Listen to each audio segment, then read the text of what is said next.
mayong buntag tanan. Maglibo bitaw ko, purely English ba or sagulo nato? Sige, halo-halo na lang ko, no?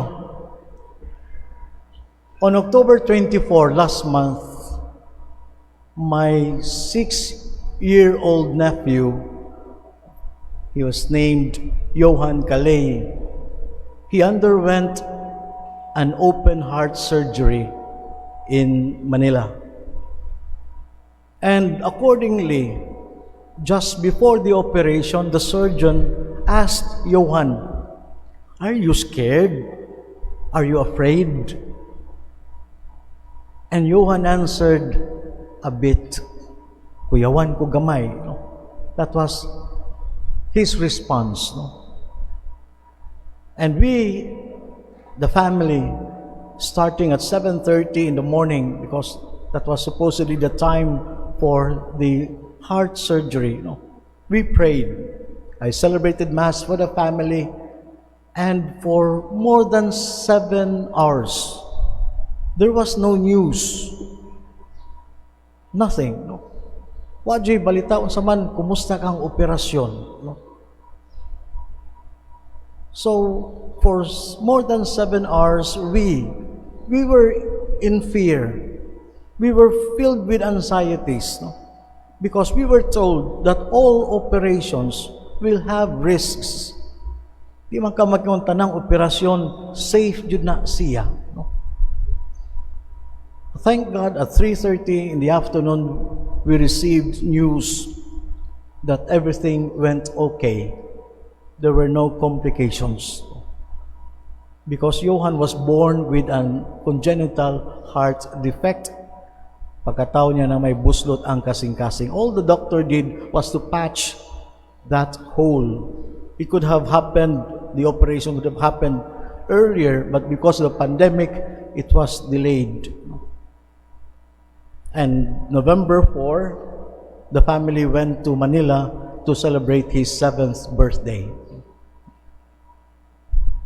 But again, we could not forget those hours of living in fear. Our gospel today speaks about fear. Sa may giingon din there will be earthquakes, there will be wars, there will be insurrections. You will be handed down. You will be persecuted because of me. But it's very important on the last words of our Lord Jesus Christ. Do not be afraid, because that is not the end. The gospel began with Jesus talking about the temple of Jerusalem. The temple of Jerusalem was for the Jews, their security and their identity. Ang mga Hudiyo, wala man sila'y gobyerno. They were a people, and their only connection as a people was that temple, the temple of Jerusalem. And here comes Jesus telling them, no matter how beautiful this temple is, it will someday be torn down. And indeed, in 70 AD, ang maong templo giatake hangtod, it was torn down. Ang nahibilin karon sa templo would be the walls, the wailing walls, and the Jews, mga Hudiyo, would come to that temple, to the ruins ng nahibilin, and they would be praying on those temples. Because for them, this is, again, this temple has been our symbol of security and identity as a chosen people. Kita karon, we also have found our own temples. Temples in quotation marks. Where do we find security in our life? How can you say in your life that I'm secure now? And who are perhaps persons that have been our sources of security? Tingali, ang uban, they would find their security in relationships. kana bitong bag-o kayong uyab, kanang labi na first love, tungod sa nag-uros-uros ang gugma, ipatato dayon ang ngans uyab. Nya kung ang relasyon usara ka buwan, unsaon man nimo imong tato, butangag band-aid, tabunan. Others would find their security in marriage, no? Mangita jud nga, if I want to find a person in my life, it would be someone who can provide me with everything, someone who will love me for the rest of my life, no? Tingali uban nakakita ana, no? That's why they got married. Pero kung wa jud ka kita, aw muna hantud karon nangita pa 80 na edad. I'm not saying ha katong wa maminyo, wa nakita jud, no? But even marriages, no? Even if no matter how loving a husband and wife have been, again, that will not last, no? Mamatay man gyud ang usa, no? And sometimes because the partner is his or her security, inikamatay sa usa, musunod sa dayong usa, no? Sobraan na magkaguol, what will I do? What will happen to me when my security is gone? No? And others would have their own temple, their security in financial capacities, no? If I have all the money in this world, then I'm secure in my life, no? But how sure are we? How secure are we even if we are the richest person in the world? What if masakit ka, no? What if atakihon din ka, no? The money cannot buy that. The money cannot buy you life, another life, no? You must have heard how some rich persons have lost their resources just because they have made wrong decisions in business. Again, there's no full security in financial capacities. Or others will find their security, their temple, in their job. Di makagusto magbalhin-balhin og trabaho. You want to stay permanent. But even if that has been your job for many, many years, no, there will come a time that you have to retire. Dili man ka maingon nga forever jud ko hantod pilay akong edad, ari jud ko nagtrabaho ani. So I'm not telling that all these temples, these securities that we have, that they are wrong. I'm not saying that. But we should be anchored on the temple of all temples, the security of all securities, and it's none other than our faith in God. It's none other than our trust in God. Ipaningot ko, okay ra. And we have our Blessed Mother, no, as our model of this trust in God. Imagine, no, young as she was, being told, you will become the mother of God. Kung kamo siguro, no, if you were in the place of Mary, no, and you don't know, no, what will it mean to become the mother of God? Masama kong responsibilidad, isip inahan kaha sa Diyos. But what did Mary say? Thy will be done. Amen. Sa ato pa, even if there were moments of uncertainty of the future, but Mary found her security in God. And that is supposedly the reminder for us today trusting in God in all that we do, in all that will happen in our life. Kung kamo tagsa-tagsaon diha, if you are to ask the person beside you,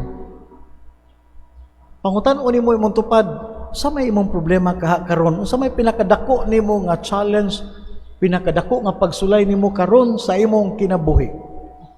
And I believe you will have different answers, different concerns, different hardships and trials in life. No matter how different all these challenges are, but we should have the same temple, the temple who is God.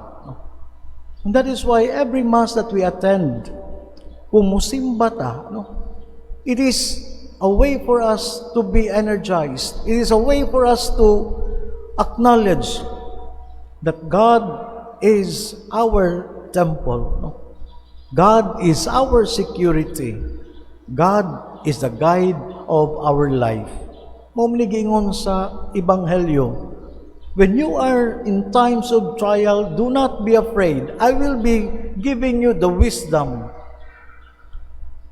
So God as a temple is not just someone who is far from us, but a God who journeys with us. And Mary has felt that in her life. How was Mary able to survive the responsibilities of being the mother of God? It is because of her trust in God throughout her life. Hantod sa dito sa cross, Mary was still trusting in God. And that is why Mary, we find her as our model of trust. Again, different hardships, different challenges, but if we are acknowledging God as the anchor of our life, as the temple where we find our security in life, then we will not be lost. There's a story about a person. He was about to die. He was just there in his bed, and sensing that his end is near, he told his wife that, please call a priest and I will go to confession.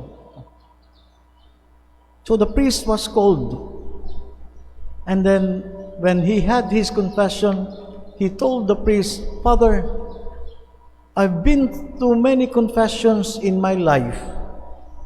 Pila na kakumpisal akong nahimo. But no matter how many times I have confessed, there is one sin that I have not revealed to the priest. I have been keeping this guilt for most of my life. And the priest said, don't worry, be open. And so this man said, Father, when I was still a kid, bata pa ko, Sabaw ka ng bata, mga sipat kaayo. In our town, there was this sign, road sign, nga gubaon. And what I did was to turn the sign, the road sign, to another direction. Imbis the road sign will this way to yang giusab, gibali. So when people will see this, will follow the sign, they will be misled. Di na sila mo yung imbis ato diri mo man ang sign. And the man said, even if I know it was just a joke, it was a prank, but I did not return the sign back to its original direction. And I'm guilty. How many people have I misled in their lives? Pila ka ang nasaag tungod sa akong kabuang. No?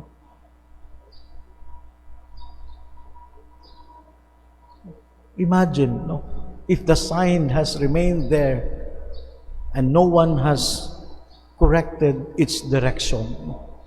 Again, how many people have been lost? If we trust in God, if we have Mary as our model, I'm sure we will not be lost. And our journey will lead us to heaven, our final destination.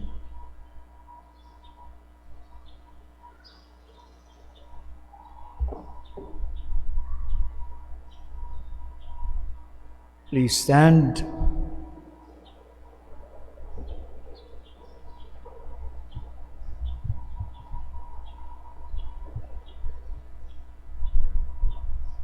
Profession of faith.